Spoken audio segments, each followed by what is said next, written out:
it could be worse. A woman could cut off your penis while you're sleeping and toss it out the window of a moving car. There's always that. I don't know, it's just when you buy furniture, you tell yourself, that's it, that's the last sofa I'm gonna need. Whatever else happens, I've got that sofa problem handled. I had it all. I had a stereo that was very decent, a wardrobe that was getting very respectable. I was close to being complete. Shit, man, now it's all gone. All gone. All gone.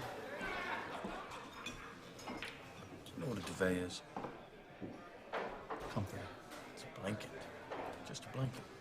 Now, why do guys like you and I know what a duvet is? Is this essential to our survival in the hunter-gatherer sense of the word? No. What are we then? Consumers. Right. We are consumers.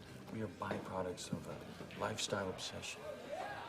Murder, crime, poverty, these things don't concern me. What concerns me are celebrity magazines, television with 500 channels, some guy's name on my underwear.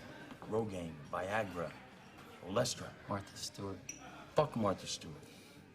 Martha's polishing the brass on the Titanic. It's all going down, man. So fuck off with your sofa units and string green stripe patterns. I say never be complete. I say stop being perfect. I say let's evolve.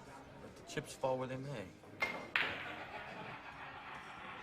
That's me, and I could be wrong. Maybe it's a terrible tragedy.